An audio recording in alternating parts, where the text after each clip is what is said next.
Chapter 4 Perspective. I don't know why it took an interest in you, but I'd be careful. It's never helped anyone before. Stupid! A blast of lightning fired past me, shattering an old clock at the back of the overview office I was cowering in. The Wasteland Survival Guide was full of all sorts of helpful tips. Scavenging guides, a whole chapter on mines, and more. And then there were the not-so-helpful ones. After having read the chapter on making pre-war Earth pony technology work for you, my first thought when I came across the ruins of iron-shod firearms was to take a peek inside and see if there was any technology I could make work for me. Instead, I got myself trapped in a maze full of ponicidal robots and automated turrets, fleeing until I managed to back myself into a corner here in an office box high above the factory floor, almost out of ammo. If I hadn't found that medical box in the employee bathroom, I would have died trying to get across the second floor. How could I possibly have been so very stupid? Below, 3 of the robots were rolling about, looking for me. They were track things, built to somewhat resemble ponies, with clear domed heads that housed real brains. I refused to think that the ponies who built them might have used other ponies' brains in the construction. The thought was just too horrible. Even doing that to an animal's brain was awful. And clearly 200 years of continuous operation had done nothing for their sanity. Come on out. We only want to kill you for trespassing. Case in point. The fact that the voice sounded like a young filly, despite being clearly artificial, just made them that much freakier. Fortunately, the railing on the catwalks leading up to this office were too narrow for the brainbots to get up here. A much deeper, authoritative voice boomed across the room. Surrender in the name of the Ministry of Technology, Zero Scum! I cringed behind a line of metal filing cabinets as the room filled with a rush of flame. Unfortunately, the same could not be said for the other type of guard robot I'd crossed paths with in here. The multi-limbed things looked like giant metal spiders, many of its arms seemed to end in weapons, including a buzzsaw and a flamethrower. And worse, the damn things could fly. I slipped both of my grenades out of my saddlebags and waited until the flames died away. The metal cabinets were beginning to get unpleasantly warm against my back, and the heat in the air seared my lungs. The second the flamethrower cut off, I turned my head around the corner and levitated them both right up to the metal monster, pulling out the stems on the way. The moment it saw me, the robot raised a pulsing green weapon that looked like a unicorn's horn. Eldritch fire erupted from it, shooting past me close enough to singe my cheek. The blast struck an old fan sitting on the desk behind me. It glowed green for a moment, then melted. I ducked back as I dropped the grenades. The explosion rocked the office. I heard a fearsome twang as part of the catwalk outside gave. Looking back, the robot was in a non-functional heap. The walkway outside was still mostly intact, but sagging badly. I wasn't sure it could hold my weight. Stripping what I could from the fallen spider bot, I considered my options. I couldn't stay up here forever. If I moved very fast, I could run the walkway without the brain bots below getting me. Their weaponry did not seem very accurate, but the first few yards of the catwalk had partially torn free and sagged alarmingly. The more I looked at it, the less I wanted to put a hoof on it. I'd never tried levitating myself before. In theory, it should work, but I'd never seen a pony do it. Focusing, I tried. I could feel the glow from my horns stretch out to envelop my entire body. Brighter it glowed as I tried to lift myself. I was shining like a dozen lanterns when I felt my body lift, just slightly, from the ground. I was sweating. This was as far as I could go, but I was doing it.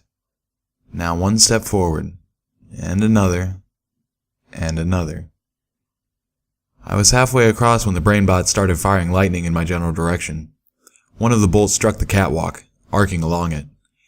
I felt very lucky I wasn't actually touching it, but I was also almost spent. Ahead of me, the catwalk stopped right before the huge windows that let twice filtered sunlight, once by the clouds and once by the dirty glass itself, onto the factory floor, supplementing the light from heavy fixtures hanging above. The catwalk shot off in both directions, running parallel to the wall. One was the direction I had come from, the other led to a door which had been locked. Only that door didn't have a lock to pick. Instead, it could only be opened by a command from a terminal. Another shot of lightning missed cleanly, shooting through one of the shattered windows of the observation office and frying the terminal I had just used, not 5 minutes ago, to unlock said door. It was a lot of metal catwalk, and the damn bots beneath me shot lightning. I grunted with the effort that kept me aloft, feeling my vision darken at the edges. I had to stop, or I'd pass out, and that would be the end of me. Releasing the magic, I dropped onto the catwalk. It wavered, but held. I let go of a breath I didn't realize I was holding, and started to gallop. Don't run. We want to be your friend. More blasts. I tensed, expecting to feel paralyzing electricity rip up my body, starting at my hooves. Instead, I heard a crash and loud pop and a twang from somewhere above. Looking up as I ran, I saw that one of the bolts had hit the hanging lamp above, causing its softly buzzing light to explode. And that, freakishly, was the last straw. It snapped loose from the badly aged, cracked ceiling above and swung down, crashing into the catwalk behind me. The whole walkway shook, and then the section behind me tore away with a rending scream of abused metal. Oh, fuck me with Celestia's forehooves! I'll admit, my repertoire of colorful descriptions has grown more profane from my experience with the Raiders. But as I galloped down the walkways at heart-tearing speed, trying to keep ahead as the sections of catwalk began to fall into the factory floor like a thunderous, lethal game of dominoes, I felt the sentiment entirely appropriate. I was almost to the door when the metal catwalk dropped out from under me. I threw myself forward, carried only on momentum, and caught the final section with only my forelegs. I hung there, my hind hooves dangling several stories over an ancient rifle assembly line that had been crushed by the falling catwalk. I struggled, trying to inch myself up. I used my magic to try and tug on my saddlebags and drag myself forward. My heart was pounding. I fought to keep visions of falling from dominating my imagination. I tried not to think of my back breaking as I landed on the conveyor belt below. At least the damn brain bots weren't shooting at me anymore, having scurried for cover. It seemed to take forever, but inch by inch I pulled myself onto that final section of catwalk. It wobbled threateningly beneath me, sticking out from the wall like a diving board, held in place by bolts that wiggled in widened holes. Cautiously, I got my hooves under me and stepped lightly towards the door. A blast of lightning hit the catwalk, shooting up my legs and sending me into painful convulsions. I collapsed, shaking on the walkway, my mane and tail hairs standing on end. The walkway responded with a metallic cry and tilted several inches, threatening to dump me into the gulf below. I struggled shakily to my feet. Another blast shot up from almost directly beneath me, missing the walkway by less than a foot and striking the ceiling above. Bits of singed plaster rained down. I gave the door a push, and was vastly relieved when it swung open. Then the catwalk gave further. I lurched, wrapping my forelegs around the doorframe to keep from sliding down the now quite steep metal platform. A third electrical blast ripped through the air, striking another strip of industrial lighting whose light also exploded, making it swing perilously. Grunting, I pulled myself into the room. I turned and sat in the doorway, looking down at the brainbot rolling in circles directly below, trying to figure out how to get to me. Then, with a strong kick of my forehooves, I knocked the last catwalk loose. It fell, scraping down the wall, until it smashed through the robot's brain case, pulping the organ inside and continuing down, ripping the machine roughly in half. I must admit that I found the crunch immensely satisfying. I realized that if the room I had successfully accessed at such great personal risk had not offered another way out, I would have been in deep trouble. Closing the door behind me, I felt immediately more comfortable. The room had been painted in what had once been a bright orange, and the paint had not lost all its warmth over time. The wood paneling probably brought a pleasant, homey feel to what I believed was clearly the factory overmayor's office. Now, that wood was rotted and crumbling. On the back wall above the desk was an oversized logo in deeply tarnished bronze. Iron-shod firearms. How do you like them apples? I didn't get it. Ignoring it, I looked around. Large, fancy desk, chair, filing cabinets, a poster in a backlit frame, the same poster I had seen several other times in the factory, but this one in better condition, showing graceful Pegasus ponies soaring through the sky, rainbows exploding behind them as they shot down on dark, demonic striped figures with evil, glowing eyes. Better wiped than striped. Join the Equestrian forces today! A wardrobe. My eyes barely touched these, moving to the important things first. The office held a terminal that I could hack, a wall safe I could pick, and a person elevator that, if it worked, would get me safely to the first floor and out of this death trap. There was an ammo box under the desk. Then, my eyes fell on something unique. Mounted on the opposite wall was a glass case, and in the case was a beautiful and perfectly preserved revolver. A similar model to mine, but crafted with what must have approached love. It had a scope and an ivory bit molded for extra comfortable fit in the mouth and ease of trigger. On the handle was an emblem, 3 apples. I tried my hoof, so to speak, at the safe first. It was tough, taking a few attempts, but after breaking one bobby pin, I learned better how to prevent further losses. The safe opened with a generous click. The impressive amount of objects made me wonder if my incursion into iron-shod firearms hadn't been worthwhile after all. I started sorting the treasure from the rubbish. Inside was a sack full of pre-war coins, a copy of Equestrian Army Today, a whole bunch of finance papers that ceased to mean anything hundreds of years ago, a box of what looked like bubblegum, I couldn't decipher the writing on it, a Sparko magic battery, and finally an odd hoof-strapped Arcanotech device that looked like it was meant to interface with my pitbuck. Curious, I slid it on and let my pitbuck analyze it. Stealth buck. Invisibility spell. 1 charge. Hot damn! Next was the terminal. Pulling out my utility suit, I slid out my access tool and started to work. This terminal was tougher to crack than the previous ones. Even with my tools, I had to abort several times to avoid getting locked out. I pulled another apple from my bag and bit into it, intent on the screen, only to hit something painfully hard. Levitating the apple up to eye level, I saw a bullet embedded in it. Looking down at my saddlebags, there was indeed a small hole, although it took me a few minutes to remember when that had happened. Once in, I discovered a whole mess of old notes and messages. In addition, the terminal had a shutdown key for all robotic security, and it could remotely open both the safe and the display case. I rolled my eyes, thanking the universe ever so much for giving me this potentially life-saving option only now that I had already fought my way to the finish and no longer needed it. I also realized that I could have saved myself a bobby pin if I had worked on the computer first. I told the terminal to open the display case. Doing so triggered a message. Cousin Brayburn, I know we ain't talked in some time, but the war effort's taken a twist for the scary, and I might not get the chance to see you again. I want to mend fences. Now, I ain't gonna muck this up with words. We all know how well that went last time. Instead, I'm sending you a little Macintosh as a gift and as an apology. To show you I'm sincere. Keep him safe for me, will you? The accent was very much like the voice I had found on Velvet Remedy's Pitbuck, although this time it was clearly not from the same pony. But it was the earnest tone of the recording that made me pause. 200 years ago, some pony had given this gun as a token of apology, and as an effort to reconnect with family. And that some pony's cousin had done just as she asked, preserving the weapon for generations after his own death. I wasn't going to leave it there, untouched by any pony until the building collapsed on it. But when I took it, I removed it respectfully. All that was left was going through the rest of the office. The ammo box held bullets for little Macintosh, and not a shy amount.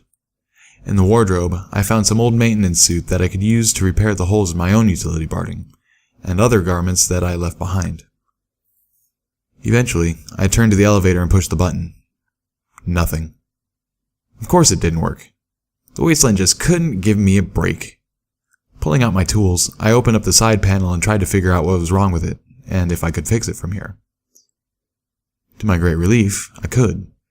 The elevator proved to be in impressive condition, particularly considering the rest of the building. But the battery for the interface was dead.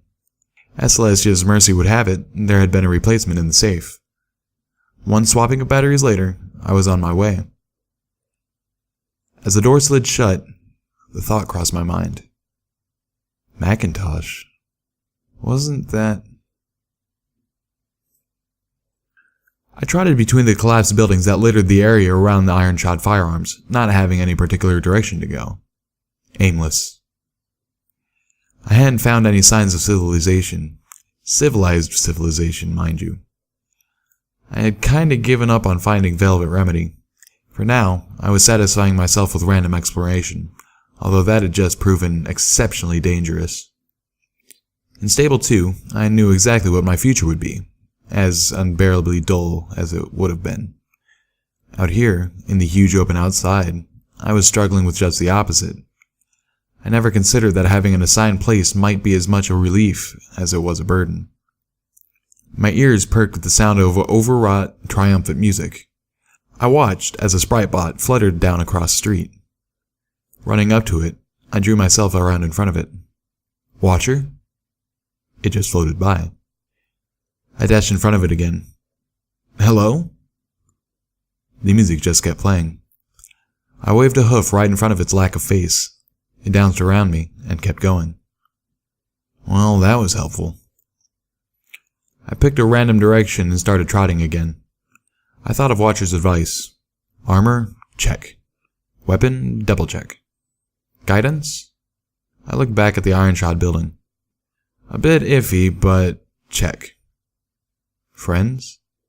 It's kinda hard to make friends where there doesn't seem to be any pony around. My exasperated voice echoed off crumbling walls of concrete. If this was a quest, it was a lame one. I seriously needed to find something to do, preferably other than dodge and duck. In Stable 2, I felt painfully ordinary. I yearned to be special. Now, I yearned to be anything. My downcast eyes chanced upon a Red Rider scooter amidst the ruins. Reaching out a hoof, I flipped it back onto its wheels and prodded it back and forth a few times. 3 of the wheels were locked with rust, but to my surprise, one still turned. Looking up, I found myself at the edge of the playground. The swings and slides jutted into the oddly colored air, blackened by ancient spellfire, like bones of a great dead beast. The merry-go-round was warped and canted. The skeleton of a baby pony was still curled at one end. Sadness and immense shame flooded me. I had been feeling sorry for myself in the midst of all this? Another tiny skeleton lay against the burnt husk of a tree, 3 roller skates in the dirt near its hooves. The 4th? I doubted anyone would ever know. I plodded on, moving through the silent, impromptu graveyard. At the far end, sheltered by walls that were mostly still intact, I found an old vending machine. Sparkle Cola, the machine still advertised through years of grime. It featured a blacklit emblem of stylized carrots. Surprisingly, the machine still looked functional. Fishing out a few pre-war coins, I fed them into the machine. I didn't actually expect that it would still have soda after all these years.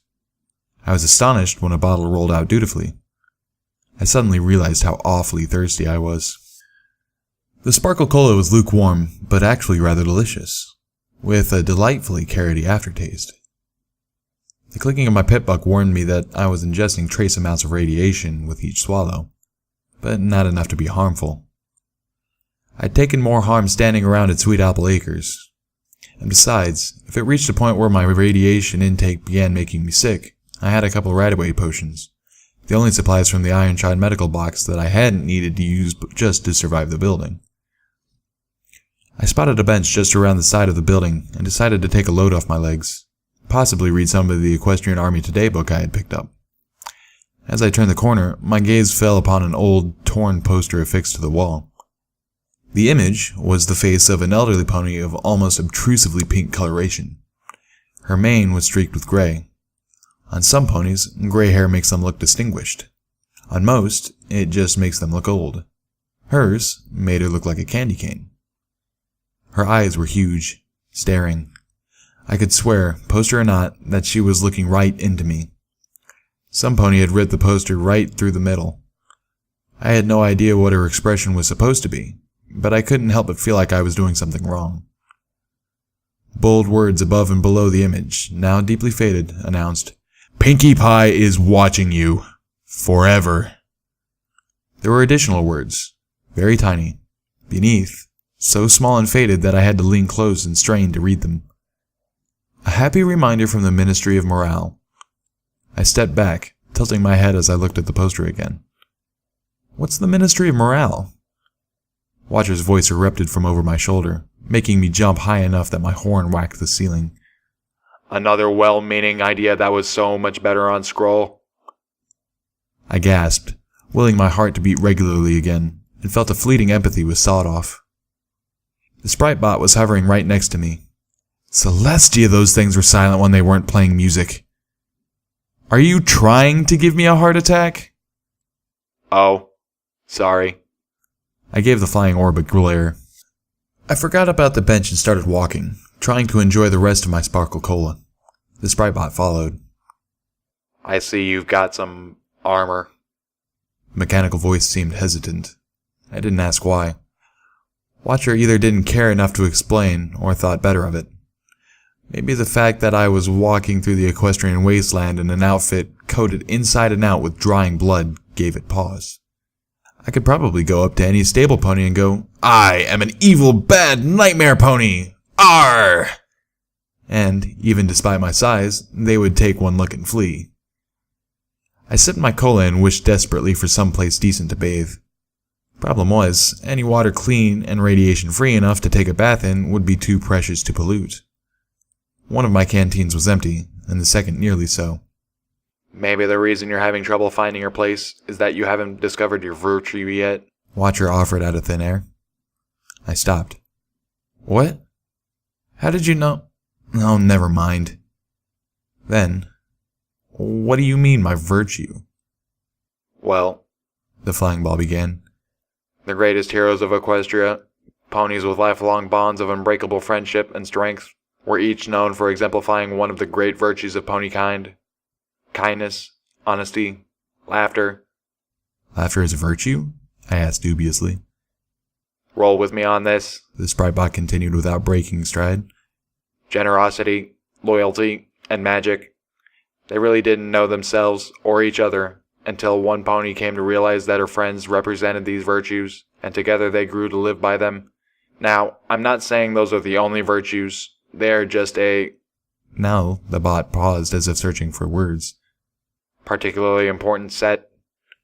I'm just saying that perhaps if you learn to recognize the dominant virtue in your heart, you will find yourself, and you won't need anyone or anything else to tell you your place in the...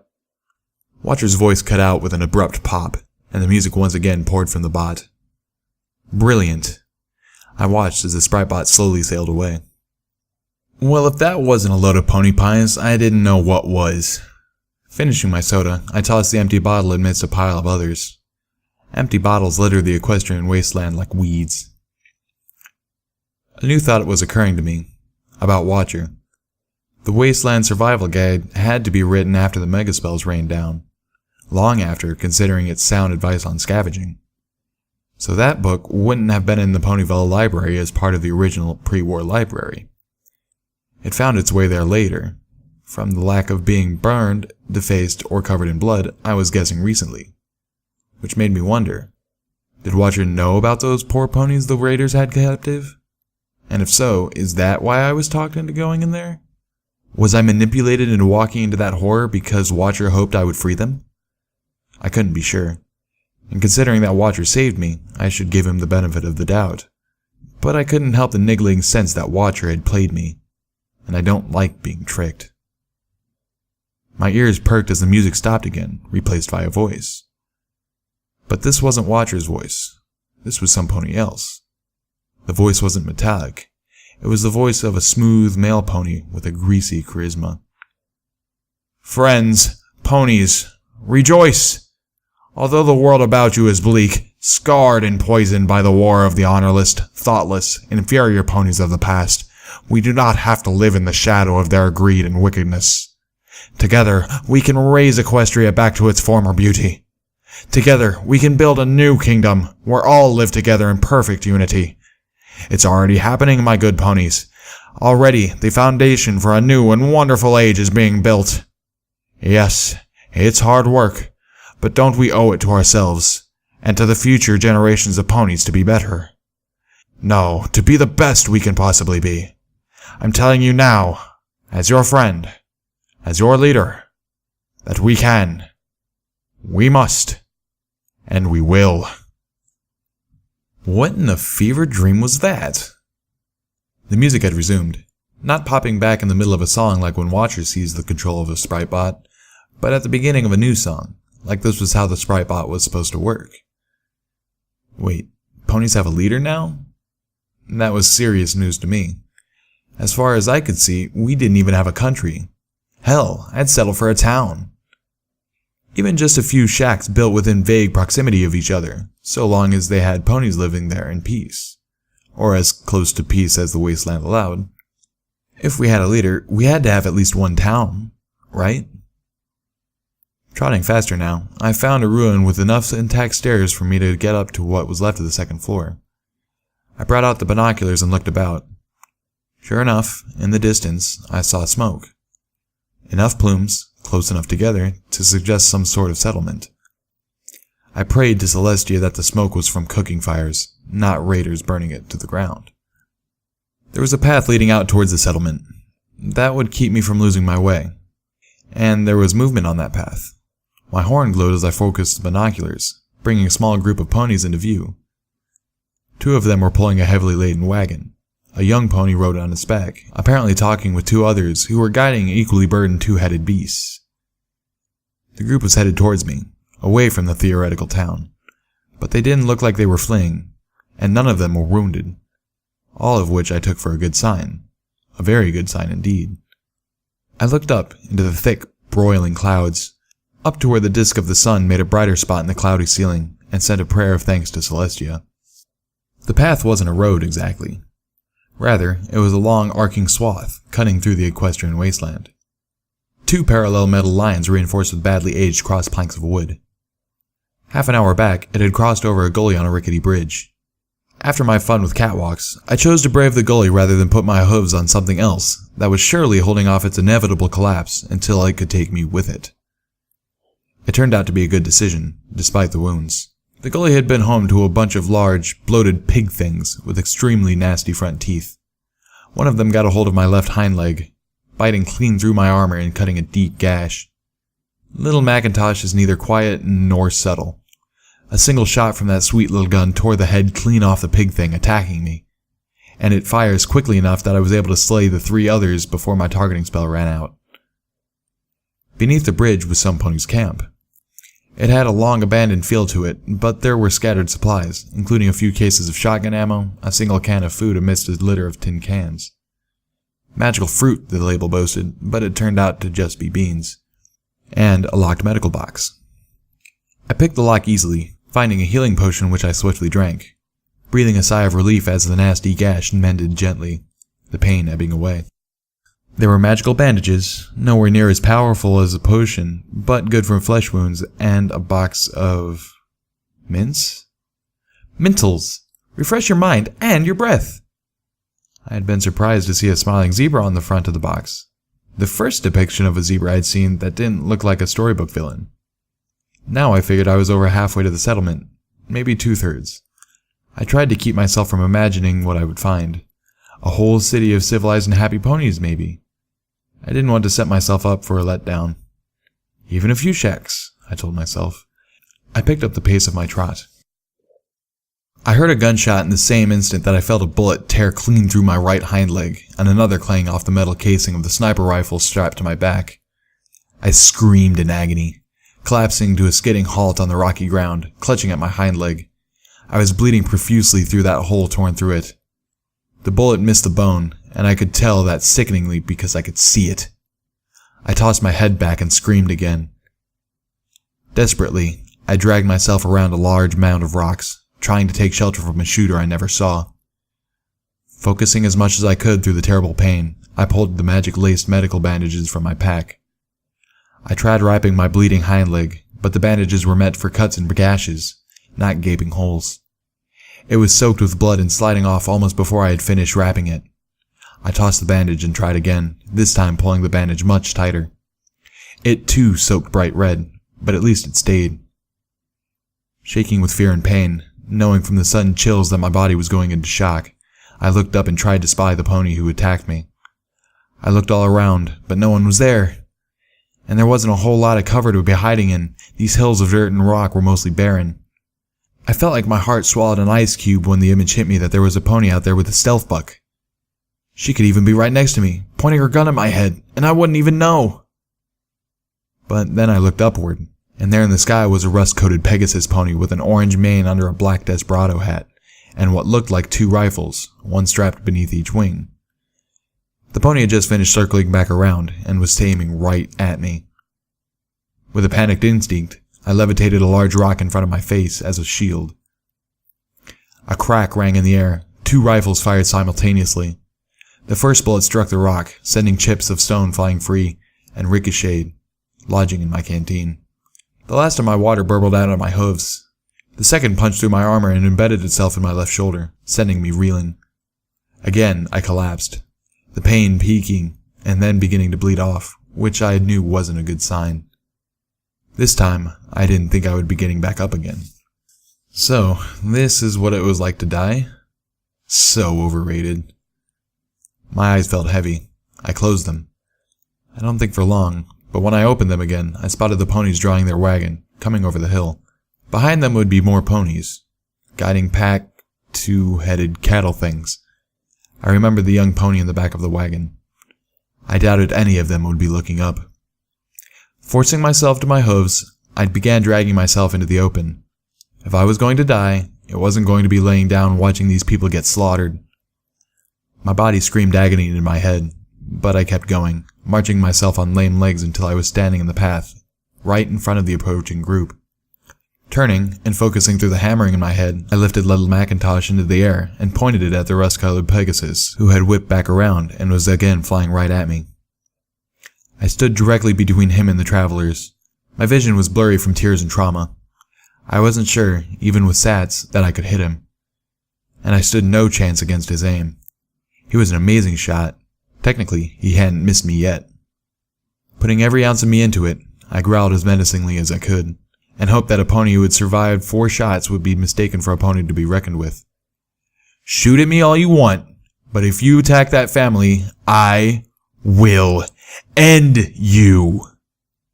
To my surprise, the Pegasus's eyes widened, and instead of firing, he backflapped his wings, coming to a halt in front of me. Whoa, Nelly! Levitating little Macintosh was getting really hard. I'd lost all feeling in my shot leg, and fell onto my haunches without realizing. I ain't the one attacking that caravan, you are! What? Black was seeping into my vision from all sides. My head was swimming, the conversation wasn't making any sense. But at least he was conversing rather than killing me. Weakly. Not attacking. You shot me. Well, of course I shot you. I see a raider heading at a caravan, I'm gonna perforate her till she ain't moving no more. The rust-colored pony glared at me. Then, with a strange proud look. It's my policy. I felt my forelegs beginning to give. I was near collapse, but the words of the pony caused a fire to flash in my head. Little Macintosh had begun to sink towards the ground, but now it swung back up, pointed right between my attacker's eyes. I'm not a raider. The pony pointed at me argumentatively. You sure look like a raider. Seemingly from out of nowhere, the colt from the wagon galloped into the view. I tried to raise my voice in warning, but nothing came out. The blackness fighting to overtake my vision finally won, and I collapsed, sinking into what felt like a deep sleep. The last thing I heard was the colt whinnying. Calamity, what have you done? Footnote. Level up. New perk. Egghead. You will add +2 skill points each time you gain a new experience level.